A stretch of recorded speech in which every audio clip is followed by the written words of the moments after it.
हाँ तो दोस्तों, इस वीडियो में अपन देखेंगे जो अपना वेव ऑप्टिक्स चैप्टर था तरंग प्रकाशिकी, उसके वस्तुनिष्ठ प्रश्न बहुचयनात्मक प्रश्न रह गए थे। इन बहुचयनात्मक प्रश्नों का सॉल्यूशन देखना बहुत ज़रूरी है, क्योंकि एक एक नंबर के 13 क्वेश्चन आते हैं बोर्ड एग्जाम में और यही मार्क्स कटवाते हैं। जो मार्क्स डिडक्ट होते हैं वो इन्हीं में होते हैं। बड़े क्वेश्चन तो फिक्स होते हैं, वो तो आप कर ही दोगे, लेकिन जो छोटे क्वेश्चन हैं वही गड़बड़ करते थे। इनको विशेष ध्यान से देखना है। इनके सॉल्यूशन ना गाइड्स में मिलेंगे ना कहीं, बस ऐसे लिखा होगा, तो इनको अच्छे से समझना है। ठीक है, मैं स्टार्ट करता हूँ। तरंग प्रकाशिकी के बहुचयनात्मक क्वेश्चन नंबर 1 देखें आप सभी। क्वेश्चन नंबर 1 देखें,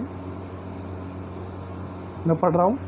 व्यतिकरण की घटना को दर्शाने के लिए हमें 2 स्रोतों की आवश्यकता होती है जो विकिरण उत्सर्जित करते हैं। तो विकिरण में कैसी विकिरण उत्सर्जित होती है?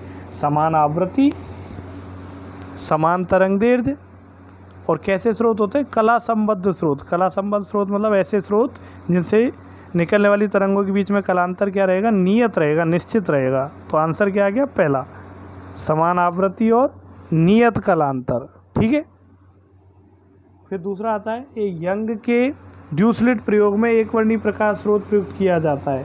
पर्दे पर प्राप्त विकिरण फ्रिंजों का आकार कैसा होगा? तो कैसा होगा? परवलयाकार होगा। क्यों होगा परवलयाकार? आप देखो कि जब अपन यंग का द्विध्रुवी प्रयोग करते हैं तो बीच में एक पर्दा लगाते हैं, इस पर 2 स्लिट होती हैं S1 S2। तो इनसे कैसे तरंगाग्र उत्पन्न होते हैं? बताओ, गोलाकार तरंगाग्र उत्पन्न होते हैं। तो जब पर्दे पर इनको प्राप्त किया जाएगा तो ये कैसे तरंगाग्र प्राप्त होंगे? गोलाकार तरंगाग्र प्राप्त होंगे, इस तरीके से। तो आप देखोगे 3D में तो ये ऐसे परवलयाकार होंगी ये फ्रिंज, इस तरीके से परवलयाकार फ्रिंज आपको प्राप्त होंगी। क्योंकि तरंगाग्र क्या है? गोलीय, इसलिए फ्रिंज कैसी प्राप्त होंगी? आपको परवलय के आकार की प्राप्त होंगी। ठीक है, फिर आगे देखो। व्यतिकरण के किसी प्रयोग में पर्दे पर किसी बिंदु पर 700 नैनोमीटर के प्रकाश प्रयुक्त करने पर, तो आपको तीसरा क्वेश्चन दिया है, लैम्बडा दे रखा है 700 नैनोमीटर मतलब 10⁻⁻9 मीटर। तीसरी चमकीली फ्रिंज प्राप्त होती है। उसी बिंदु पर 5वीं चमकीली फ्रिंज प्राप्त करने के लिए कितने प्रकाश की आवश्यकता होगी? अब आपको बोला है ये व्यतिकरण होता है, ये केंद्रीय बिंदु है। अब केंद्रीय बिंदु से यहाँ मान लें xn दूरी पर यहाँ पे तीसरी चमकीली फ्रिंज प्राप्त होती है, तीसरी, थर्ड। कब? जब प्रकाश की तरंगदैर्घ्य इतनी है। और इसी बिंदु पर 5वीं चमकीली फ्रिंज प्राप्त करना चाहे, 5वीं, तो फिर प्रकाश की तरंगदैर्घ्य क्या होगी? तो दूरी दोनों के इसमें क्या रहेगी? समान। इसी बिंदु पर बोला है तो ये xn दूरी क्या रहेगी? समान। तो ऐसे लिख सकते हैं, पहले केस में xn1 दूरी केंद्रीय फ्रिंज से और उस फ्रिंज की दूरी, तो पहले केस में तो तीसरी फ्रिंज की दूरी और दूसरे केस में 5वीं फ्रिंज की दूरी, ये क्या होनी चाहिए? बराबर। तो इसका फॉर्मूला क्या बताया था? n lambda d/d। तो पहले वाले केस में करेंगे तो n1 lambda 1 d/d, n2 lambda 2 d/d। ये d समान रहेगा, ये स्लिटों के बीच की दूरी होती है, और ये d समान रहेगा पर्दे की स्लिट से दूरी होती है। तो n1 लैम्बडा 1 बराबर n2 लैम्बडा 2। n1 तो पहले केस में कौन सी फ्रिंज मिल रही है? तीसरी। n फ्रिंज की संख्या को व्यक्त करता है। लैम्बडा 1 700 नैनोमीटर लिख दो भले यहाँ, या 10⁻⁻9 लगा दो। n2 दूसरे केस में 5वीं, और लैम्बडा 2 आपको ज्ञात करना है। 5 का भाग लगा देंगे तो लैम्बडा 2 आ जाएगा। 5 का भाग लगाओ यहाँ, 140 और 14×42 420 नैनोमीटर। समझ में आया? तो जिस बिंदु पर पहले केस में तीसरी फ्रिंज मिलती है, उसी बिंदु पर दूसरे केस में 5वीं फ्रिंज मिलती है। तो इनकी केंद्रीय फ्रिंज से दूरी जो xn है उसका मान क्या रहेगा? बराबर। चौथा जो आंकिक प्रश्न है, मिसप्रिंट है यहाँ पे, तो इसको मैं ठीक करके आपको बताता हूँ। कुछ गड़बड़ है, मैं एक बार चेक करता हूँ। देखो, यंग के द्विस्लिट प्रयोग में यदि स्लिटों की चौड़ाइयाँ का अनुपात 4:9 है, स्लिटों की चौड़ाइयों का अनुपात, अभी गड़बड़ है, ये स्लिटों की चौड़ाइयों का अनुपात नहीं होगा, ये होगा तो आयामों का अनुपात होगा। किसका अनुपात होगा? आयामों का अनुपात। तो आयामों का अनुपात यदि अपन करें, एक बार मान लेते हैं आयामों का अनुपात। यंग के दूसरी प्रयोग में 2 तरंगें निकलेंगी, दोनों के आयामों का अनुपात दिया अपन को 4:9। अब आपसे पूछा गया उच्चिष्ट एवं निम्निष्ट की तीव्रताओं का अनुपात। उच्चिष्ट मतलब अधिकतम तीव्रता और निम्निष्ट मतलब न्यूनतम तीव्रता, इनका अनुपात निकालना है। तो व्यतिकरण के केस में अधिकतम तीव्रता का फॉर्मूला होता है √I1 + √I2 का होल स्क्वायर, और न्यूनतम तीव्रता का होता है √I1 - √I2 का होल स्क्वायर। ये तो होता है। हल करें तो यहाँ पे आप √I2 कॉमन ले लो, तो ऊपर क्या हो जाएगा √I1/I2 +1 का होल स्क्वायर, और नीचे हो जाएगा √I1/I2 -1 का होल स्क्वायर। मैंने √I2 कॉमन लिया, बाहर स्क्वायर करेंगे तो I2 आ गया, नीचे से भी √I2 कॉमन लिया, स्क्वायर करेंगे I2, तो I2 हो जाएगा, ये कैंसिल। तो अधिकतम और न्यूनतम तीव्रताओं का अनुपात हम ज्ञात कर रहे हैं। देखेंगे आगे सभी। तो आगे देखो, तो ये अधिकतम और न्यूनतम तीव्रताओं का अनुपात आ गया। देखो तीव्रता का फॉर्मूला लगा दो, I = KA²। क्या फॉर्मूला होता है? I = KR²। तीव्रता आयाम के वर्ग के समानुपाती होती है। तो यहाँ क्या लिख देंगे अपन √KA1² KA2² +1 का होल स्क्वायर, और √KA1² KA2² -1 का होल स्क्वायर। तो हल करें, K से K कैंसिल, K से K कैंसिल, तो ऊपर तो आ गया A1/A2 +1 का होल स्क्वायर, और नीचे आ गया A1/A2 -1 का होल स्क्वायर। तो ये A1/A2 का मान दे रखा है आयामों का अनुपात 4:9, तो 4/9 + 1 और 4/9 -1 का होल स्क्वायर। हल करें तो ये तो हो जाएगा 9 और 4 13, 13/9 का होल स्क्वायर, और ये हो जाएगा -5/9 का होल स्क्वायर। तो 9 से 9 कैंसिल, तो 13 का आ जाएगा 169 और 5 का आ जाएगा 25। तो आंसर कितना आ रहा है बताओ? 169:25, ऐसा कुछ आ रहा है। ठीक है, कोई दिक्कत इसमें? या फिर ये ऐसा भी हो सकता है कि अधिकतम और न्यूनतम आयामों का अनुपात दिया हो, वैसे भी हो सकता है। मतलब कुछ ना कुछ इसमें मिसप्रिंट है। अगर 196:25 आपको आंसर लाना है तो इस क्वेश्चन में मिसप्रिंट है। मैंने तो एक एग्जांपल करके दिखाया। ये स्लिटों की चौड़ाइयों का अनुपात तो नहीं है 4:9, या तो ये आयामों का अनुपात है या फिर ये अधिकतम और न्यूनतम आयामों का अनुपात है। अब यदि आयामों का अनुपात 4:9 लेके चलते हैं, तब तो आपके पास अधिकतम और न्यूनतम तीव्रताओं का अनुपात आता है 169:25, जो कि फिट नहीं बैठता। और अगर ये मान लो अधिकतम और न्यूनतम आयामों का अनुपात दिया है, या करके करें इसको, अपन चेक करें ठीक है क्या। मान लो ये अधिकतम आयाम और न्यूनतम आयाम का अनुपात दिया है, कितना दिया है? 4:9। तो ऊपर वाला 4 है, नीचे वाला 9 है, तो ऊपर मिनिमम होना चाहिए और नीचे क्या होना चाहिए बताओ? मैक्सिमम, क्योंकि नीचे वाला बड़ा है। तो न्यूनतम और अधिकतम आयाम का अनुपात आपको दिया है, और न्यूनतम आयाम का फॉर्मूला होता है A1 - A2, 2 तरंगें जब अध्यारोपित होंगी, और अधिकतम का होता है A1 + A2 = 4/9। क्रॉस मल्टीप्लाई कर लें, 9A1 - 9A2 बराबर 4A1 + 4A2। A1 को एक तरफ ले आया, इसको माइनस में, तो 9 में से 4 गए तो 5A1, और ये इधर आ जाएगा तो 13A2।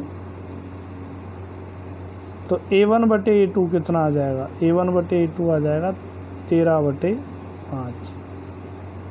और अगर A1/A2 का मान 13/5 लें, और 13/5 लेके इस समीकरण में रखें, यहाँ पे A1/A2 की जगह 13/5, और 13/5। तो हल करता हूँ मैं, 13/5, 5 लघुत्तम लेंगे, 18/5 और 13 में से 5 गए, 13/5 और 13/5 में से 5 गए तो 8/5। तो 18 का स्क्वायर बटे 8 का स्क्वायर, 2 से काट देंगे तो 9 का स्क्वायर बटे 4 का स्क्वायर, तब तो नहीं आएगा, तो ये मिसप्रिंट है फिर, है ना, ये गलत है तरीका यही है। तो इसको क्वेश्चन को आप सुधार लें। क्वेश्चन में क्या दिया है कि यंग के द्युसलिट प्रयोग में 2 तरंगों के आयामों का अनुपात 4:9 है, तो अधिकतम और न्यूनतम तीव्रताओं का अनुपात ज्ञात करो। तो ऐसे अपन हल करेंगे तो 169:25 आएगा, 196:25 आंसर नहीं आएगा। क्लियर है, 169 है ये, तो इसमें मिसप्रिंट है। ऐसी मिसप्रिंट मिलेंगी इस बुक में देखने को आपको। आगे लेते हैं अपन, क्वेश्चन नंबर लेते हैं 5। द्युसलिट प्रयोग में 2 भिन्न भिन्न तरंग दैर्ध्य का प्रकाश प्रयुक्त किया गया। 2 भिन्न भिन्न तरंग दैर्ध्य, पीले नारंगी लैम्डा और 600 नैनोमीटर रंग के लिए तीसरे क्रम की चमकीली फ्रिंज की स्थिति, दूसरे रंग के प्रकाश के चौथे क्रम की चमकीली फ्रिंज की स्थिति के संपातीय दूसरे रंग की तरंग दैर्ध्य। आप समझ रहे हो, यही वाला क्वेश्चन हो गया। इसमें क्या बोला था, तीसरी फ्रिंज जहाँ बनती है जब तरंग दैर्ध्य अलग है, मतलब पहले प्रकार का प्रकाश है तब तीसरी फ्रिंज यहाँ बनती है, और दूसरे प्रकार का प्रकाश ले मतलब तरंग दैर्ध्य अलग ले लें तब 5वीं फ्रिंज यहाँ बनती है, और दोनों एक दूसरे पे संपाती हैं, एक ही जगह बनती हैं। तो पहले केस में तीसरी फ्रिंज की केंद्रीय फ्रिंज से दूरी, और दूसरे केस में 5वीं फ्रिंज की केंद्रीय फ्रिंज से दूरी क्या होनी चाहिए, बराबर। तो इसमें क्या बताया था कि xn1 बराबर होगा xn2 के, फॉर्मूला लगाया था n lambda d/d, n lambda d/d, d से d कैंसिल, तो n1 λ1 बराबर n2 λ2। तो ये विशेष रूप से ध्यान रखें, यदि यंग के द्विध्रुवी प्रयोग में एक प्रकार का प्रकाश आपतित कराने पर कोई फ्रिंज बनती है और दूसरे प्रकार का प्रकाश आपतित कराने पर कोई दूसरे क्रम की फ्रिंज बनती है, दोनों संपाती होती है, तो उस केस में डायरेक्ट फार्मूला लगा सकते हो n1 λ1 बराबर n2 λ2, या एक बार ऐसे लिख लो। तो इस क्वेश्चन में अपन को क्या दिया आप देखना, क्वेश्चन नंबर 5 में दिया है पीले रंग जिसके तरंग दैर्ध्य 600 नैनोमीटर, इसके लिए तीसरे क्रम की चमकीली फ्रिंज, मतलब n1 λ1 बराबर n2 λ2, ये लगा दें। तो पहले केस में तो तीसरे क्रम की चमकीली फ्रिंज है ना, और 600 नैनोमीटर दिया आपको इसकी तरंग दैर्ध्य, और दूसरे केस में बोला है दूसरे रंग के प्रकाश के चौथे क्रम की चमकीली फ्रिंज की स्थिति के संपाती, चौथे क्रम, तो दूसरे रंग के प्रकाश की तरंग दैर्ध्य λ2 ज्ञात करनी। 4 का भाग लगा देंगे, 1500, 150 3 से गुणा करेंगे, λ2 आएगा 450, जबकि आंसर में दे रखा है 350, जो कि गलत है, तो इसका आंसर भी मिसप्रिंट है। आगे आता है क्वेश्चन नंबर 6, छठा देखें आप। यंग के द्युसलिट प्रयोग में प्रकाश की अधिकतम तीव्रता I मैक्सिमम हो तो पथांतर λ/2 पर तीव्रता कितनी होगी। अधिकतम तीव्रता दे रखी है I मैक्सिमम, अधिकतम तीव्रता का मतलब होता है √I1 + √I2 का होल स्क्वायर, ये आपको दे रखी है अधिकतम तीव्रता। तो जब पथांतर λ/2 हो तब तीव्रता क्या होगी, तो देखो पथांतर को डेल्टा से लिखें तो ये λ/2 दिया है। अब कलांतर निकालें, तो कलांतर का फॉर्मूला था λ2π/λ पथांतर, कलांतर का फॉर्मूला यूज लिया है अपन ने यंग के द्विध्रुवी प्रयोग में, 2π/λ पथांतर, तो फाई बराबर 2π/λ इंटू λ/2, 2 से 2 लैम्डा से लैम्डा, तो फाई कितना आ गया बताओ, पाई आ गया नहीं, ठीक है। तो पथांतर λ/2 पे तीव्रता कितनी होगी, तो तीव्रता का फॉर्मूला क्या होता है I1 + I2 + 2√I1I2 cos theta cos phi, और फाई की जगह क्या लिखेंगे अपन, पाई, तो इसको I1 को क्या लिख दें, रूट I1 का स्क्वायर, I2 को क्या लिख दें अपन बताओ, रूट I2 का स्क्वायर, और cos फाई की जगह पाई लिखेंगे, पाई मतलब 180, तो cos 180 का मान होता है -1, तो -1 को इससे गुणा करें तो -2 root I1 I2, -2 root I1 I2, तो ये हो जाएगा आपके पास root I1 minus root I2 का होल स्क्वायर हो जाएगा क्या, गौर से देखो, a square plus b square minus 2ab, a square plus b square minus 2ab, तो ए माइनस बी का होल स्क्वायर, ये आ गया, आया नहीं। तो यंग के दूसरे प्रयोग में प्रकाश की अधिकतम तीव्रता I मैक्सिमम है, तो λ/2 पथांतर पर कितनी होगी। अब देखो कैसे पता लगाएं, अब ये मान के चल रहे हैं कि यंग के ड्यू स्लिट प्रयोग में जो दोनों स्लिट लिए हैं वो समान आकार की हैं, तो दोनों से जो तरंग आएंगी उन तरंग की तीव्रता भी क्या रहेगी, समान। तो दोनों स्लिटों से निकलने वाली तरंगों की तीव्रता समान ले लें, I1 बराबर I2 ले लें, तो I1 और I2 क्या हो जाएंगे बताओ, बराबर। तो अगर I1 और I2 बराबर हो जाते हैं तो फिर I1 माइनस I2 करें तो I1 माइनस I2 कितना आ जाएगा बताओ, 0। I1 I2 कितना आ जाएगा बताओ, 0। तो I1 बराबर I2 है, तो I कितना आ जाएगा बताओ, 0, ये होगा, तो आंसर आएगा 0। या ऐसे याद रख लो, इसकी तो ज़रूरत ही नहीं है। पथांतर दिया है, कलांतर हो गया पाई, और कलांतर यदि पाई का विषम गुणज है, 1 पाई 3 पाई 5 पाई 7 पाई, तो पाई का यदि विषम गुणज है तो फिर क्या होता है बताओ, विनाशी व्यतिकरण होता है। विनाशी व्यतिकरण में तीव्रता क्या मिलेगी, 0, क्योंकि दोनों तरंगों की तीव्रता अपन ने क्या मानी है, समान। फिर आगे क्वेश्चन नंबर 7, निम्नलिखित में से कौन सा कथन सबसे सही समझाता है, कौन सा कथन सबसे सही समझाता है। तो देखो आप, ध्वनि संचरण के लिए माध्यम की आवश्यकता होती है, हाँ, निर्वात में ध्वनि का संचरण नहीं होता है, सही है। ध्वनि संचरण के लिए माध्यम की आवश्यकता होती है। ध्वनि तरंगे अनुदैर्ध्य हैं जबकि प्रकाश तरंगे अनुप्रस्थ हैं।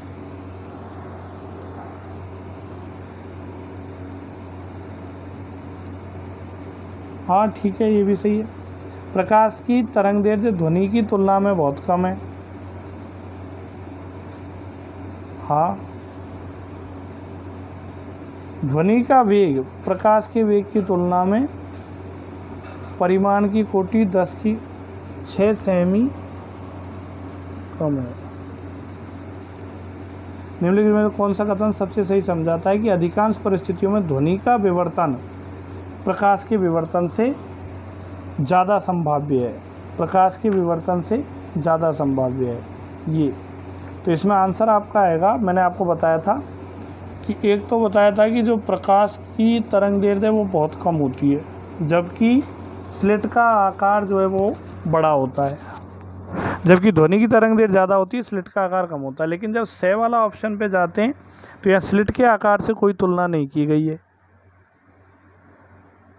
प्रकाश की तरंगदैर्ध्य ध्वनि की तुलना में कम बताई है, लेकिन स्लिट के आकार से तुलना नहीं की गई। तो स्लिट के आकार से यदि तुलना नहीं की है तो ये ऑप्शन ठीक नहीं बैठता है। तो एक और आंसर बताया था मैंने कि ध्वनि तरंगे अनुदैर्ध्य प्रकृति की होती है, जबकि प्रकाश तरंगे अनुप्रस्थ होती है। तो यही आंसर है। तो ये तो मैंने बताया था कि ध्वनि का विवर्तन अधिक होता है प्रकाश की तुलना में, लेक्चर में पढ़ाया था विवर्तन में, ठीक है।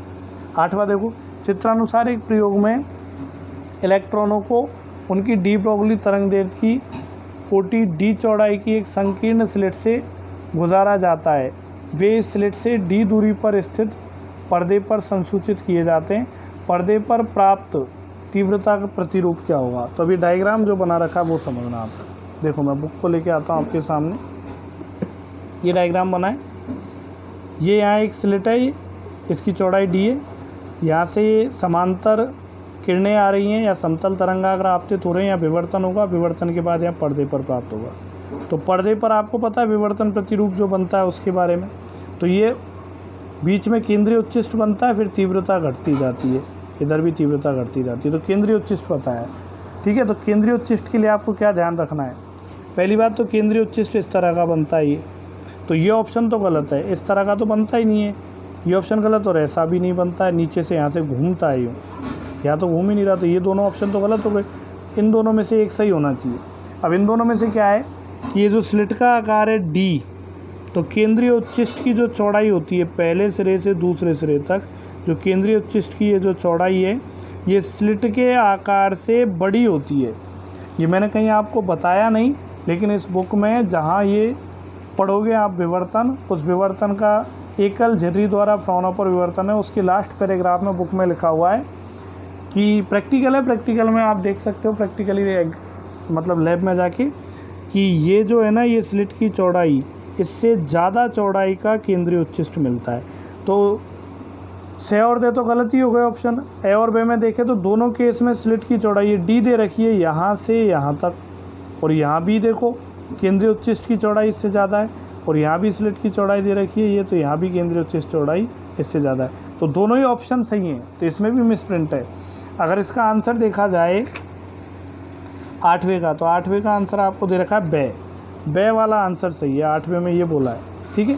तो 8वें में बे सही है, तो ए भी सही है लेकिन ए अगर गलत माने तो क्या मान के चलेंगे कि ये जो डी दूरी है ये कहाँ तक दिखानी पड़ेगी, इससे ज़्यादा यहाँ तक दिखानी पड़ेगी, ये डी दूरी जो है स्लिट की चौड़ाई वो ज़्यादा दिखानी पड़ेगी। तो पहले केस में क्या हो जाएगा कि स्लिट की चौड़ाई ज़्यादा हो गई, केंद्रीय उच्चिष्ट की चौड़ाई क्या हो गई बताओ, कम हो गई, ठीक है।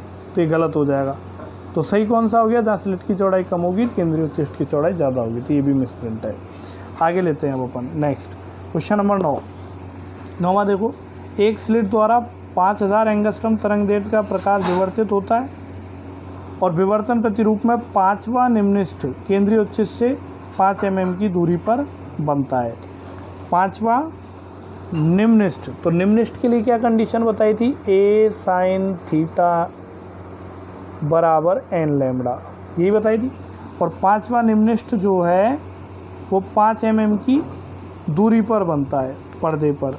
यदि पर्दे व स्लिट के बीच की दूरी 1 मीटर है तो स्लिट की चौड़ाई कितनी है, तो स्लिट की चौड़ाई ए से व्यक्त करेंगे, निकाल लो इससे। ए थीटा बहुत छोटा मानेंगे तो साइन थीटा का मान बराबर हो जाएगा लगभग बराबर थीटा की, तो एन लैम्बडा 5वीं, एन का मतलब कौन सी, तो इन्होंने बोला 5वां निम्निष्ठ, तो 5 और लैम्बडा का मान दे रखा है 5000 एंगस्ट्रॉम, ठीक है। अब आपसे क्या पूछा गया है, स्लिट की चौड़ाई पूछी है ये, तो थीटा का मान कैसे निकालें, थीटा, तो थीटा देखना आप कैसे ज्ञात करेंगे, ये जैसे ये केंद्रीय बिंदु है और यहाँ पे 5वां निम्निष्ठ बन रहा है, तो ये जो यहाँ पे ये तो सीधी किरण आ रही है और ये 5वां निम्निष्ठ यहाँ बन रहा है, तो ये थीटा हो गया। तो थीटा कैसे ज्ञात करेंगे, कोण बराबर चाप की लंबाई बटे त्रिज्या, तो ये कितनी दूरी पर बन रहा है, ये 5 mm की दूरी पर, 5 mm, और ये पर्दे की दूरी कितनी दे रखी है स्लिट से 1 मीटर, तो देखो थीटा बराबर चाप की लंबाई बटे त्रिज्या, तो थीटा की जगह क्या लिख देंगे, ए, थीटा की जगह लिख देंगे चाप की लंबाई हो गई 5 mm, मतलब 5 गुना 10 की घात -3 मीटर, और त्रिज्या कितनी हो गई 1 मीटर, 1 मीटर, और बराबर ये हो जाएगा 5, और इसको मीटर में बदलें तो 5 गुना 10 की घात -7। अब आप इससे ए का मान ज्ञात कर सकते हो। तो ये आपके पास था न्यूमेरिकल नंबर 9। न्यूमेरिकल 10 की बात यदि अपन करें तो 10वें में क्या आता है, सूक्ष्म तरंगें जिनकी तरंग दैर्ध्य इतनी है, सूक्ष्म तरंगों की तरंग दैर्ध्य रखिए 0.052 मीटर, एक पुंज 0.35 मीटर चौड़ाई के एक आयताकार छिद्र की ओर आ रहा है, स्लिट की चौड़ाई दे रखी है 0.35 मीटर, परिणामी विवर्तन प्रारूप छिद्र से 8 मीटर दूर स्थित पर्दे पर, ये वाली दूरी पर्दे की दूरी दे रखी है 8 मीटर, इसको आप कैपिटल डी से व्यक्त कर सकते हो। तो पर्दे की दूरी इसमें दी है 8 मीटर। प्रथम एवं द्वितीय कोटि की बाहरी फ्रिंजों के मध्य की दूरी क्या होगी, प्रथम एवं द्वितीय कोटि की बाहरी फ्रिंजों के मध्य की दूरी क्या होगी, है ना। तो प्रथम कोटि की फ्रिंजों की, प्रथम और द्वितीय कोटि की फ्रिंजें जो बनेंगी, अब फ्रिंज में ये नहीं बोला कौन सी, निम्निष्ठ वाली या उच्चिष्ठ वाली, तो अपन उच्चिष्ठ वाली लेते हैं, चमकीली फ्रिंज लेके चलते हैं, है ना। तो पहली चमकीली फ्रिंज के लिए फॉर्मूला ये लगाएंगे। चमकीली फ्रिंज के लिए ए साइन थीटा बराबर 2n+1 λ/2, यही बताया था। पहली के लिए लगाएंगे तो ए साइन थीटा 1, n की जगह 1 रख देंगे तो हो जाएगा 3 λ/2 हो जाएगा। और थीटा को बहुत छोटा मान लें तो साइन थीटा 1 किसके बराबर हो जाएगा, थीटा 1 के, तो बराबर 3 λ/2। अब आप समझना, ये आपके पास केंद्रीय बिंदु है O। यहाँ पे मान लो ये पहली चमकीली फ्रिंज बन रही है, तो ये चमकीली फ्रिंज की दूरी x मान लें, और यहाँ पे ये स्लिट है ये, तो स्लिट से पर्दे की दूरी d मान लें, तो ये विवर्तन कोण आपका बन गया थीटा या थीटा 1। तो थीटा 1 का मान क्या रखेंगे, कोण बराबर चाप बटे त्रिज्या, तो x1 बोल दें पहली चमकीली फ्रिंज के लिए, तो हो जाएगा ax1/d बराबर 3 λ/2। तो x1 कितना आ गया, x1 ये आ गया 3 λd/2a, समीकरण नंबर 1। और दूसरी चमकीली फ्रिंज की बात करें तो दूसरी चमकीली फ्रिंज में क्या परिवर्तन आने वाला है, इसी प्रकार लिख देंगे इसको देखते हुए x2, और यहाँ जब n का मान 2 रखेंगे तो 2 दूनी 4 और 1 5, तो 3 की जगह क्या हो जाएगा 5 λd/2a, 5 λd/2a। तो देखो पहली यहाँ बन रही है और मान ले कि दूसरी यहाँ बन रही है जिसका कोण कितना है थीटा 2, और इसकी दूरी कितनी दे रखी है बताओ x2 दे रखी। अब आपको बोला दोनों फ्रिंजों की बीच की दूरियों का अंतर, तो बीच की दूरियों का अंतर निकालो, तो ये दूरी कम है ये ज़्यादा है, तो ज़्यादा में से कम को घटा देंगे।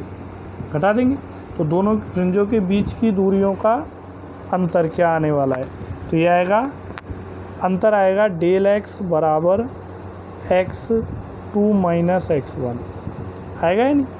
तो ये कर लो आप, दोनों को घटाओ इधर से, ये वाला 3 λd/2a और 5 λd/2a, तो λd/2a तो कॉमन आ जाएगा है ना, तो 5 - 3 कितना हो जाएगा 2 λd/2a, 2 से 2 कैंसिल, तो ΔX कितना आ जाएगा λd/a। अब इनके मान रखें आप, तो लैम्डा कितना दिया है, लैम्डा 0.052, डी कितना दिया है 8 मीटर, और ए कितना दिया है ए 0.35। हल कर सकते हो आप, इसे कर लो आप।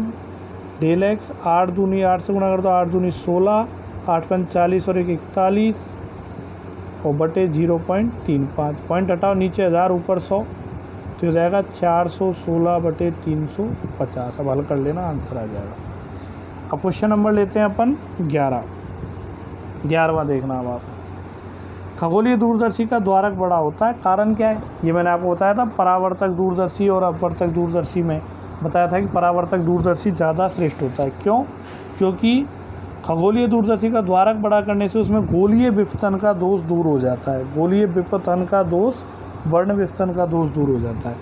12वां देखो, एक काले कागज़ पर 2 सफ़ेद बिंदु एक दूसरे से 1 मीटर की दूरी पर रखे हैं, उन्हें लगभग 3 mm व्यास की आँख की पुतली से देखा जाता है। ठीक है, 3 mm व्यास की आँख की पुतली से देखते हैं, तो दोनों के बीच की दूरी दे रखी है, सेपरेशन है एस, ये दे रखा है 1 mm, मतलब 10⁻³ मीटर है ना, और उनको देखा जाता है 3 mm व्यास की आँख की पुतली से।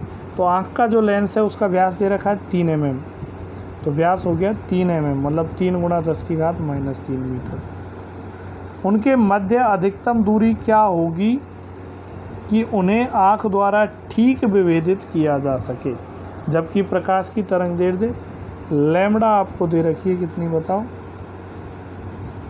500 नैनोमीटर, मतलब 5 × 10⁻⁻7 मीटर। नैनोमीटर है 500 नैनोमीटर, नैनो मतलब 10⁻⁻9 और 500 की 2 0 हटाएं 5 × 10⁻⁷। तो उनके मध्य अधिकतम दूरी क्या होगी, तो अधिकतम दूरी याद करनी है कि उन्हें ठीक विभेदित किया जाए। तो विभेदन सीमा का फॉर्मूला लगा दें, तो आपने फॉर्मूले पढ़े, विभेदन क्षमता और विभेदन सीमा आपको पढ़ाई थी है ना। तो विभेदन सीमा के लिए फॉर्मूला क्या आया था आपको ध्यान है, सेपरेशन याद करना आपको, सेपरेशन तो सेपरेशन कैसे ज्ञात किया जाए? तो आया था L/D बराबर 1.22 λ/d, ये आया था, है ना।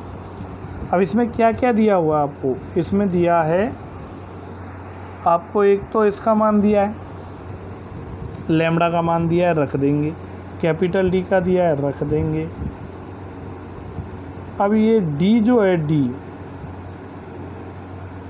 स्मॉल डी क्या होती है? आँख से और उसकी दूरी, तो ये नहीं दे रखी है अपन को, है ना।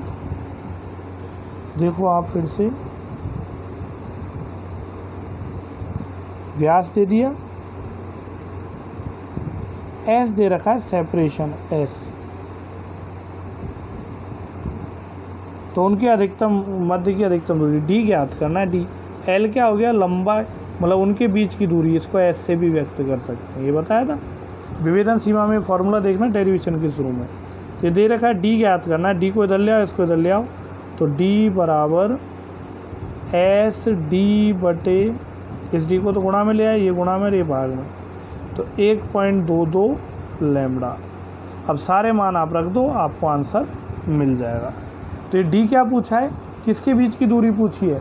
आँख के और वो जो दोनों बिंदु जो रखे हुए उसके बीच की दूरी पूछी है। तो आप विभेदन क्षमता या विभेदन सीमा अपन ने जहाँ ज्ञात की, उस डेरिवेशन को खोल के देखें, उस डायग्राम को देखें, वहाँ समझ में आ जाएगा। ये एस डी 1.22/d, ये क्या है? 1.22 λ/d, ये एरी के नियम से आया था, है ना। थीटा का मान न्यूनतम कोण, और s/d कैसे आया था? कोण बटे त्रिज्या, दोनों को बराबर किया था, तो d आपसे पूछा है, इसे आप सॉल्व करें। आप चाहें तो कर सकते हैं, 10⁻³ हो जाएगा ये, और d का मान हो जाएगा 3 × 10⁻³ और लैम्बडा का मान हो जाएगा 1.22 × 5 × 10⁻⁻7। तो -3 और -3 और ये -1 रह जाएगा, यहाँ ऊपर चला जाएगा तो +1 हो जाएगा, तो ये 30 हो जाएगा। 30 में 5 का भाग लगाएंगे तो 6, तो d बराबर आ गया 6/1.22। तो भाग लगा दें 1.22 का, लगभग 3 मीटर के आसपास आ जाएगा, ठीक है। 1.22 का भाग लगाओ, लगभग 3 मीटर। तो ये आपके पास हो गया न्यूमेरिकल नंबर 12।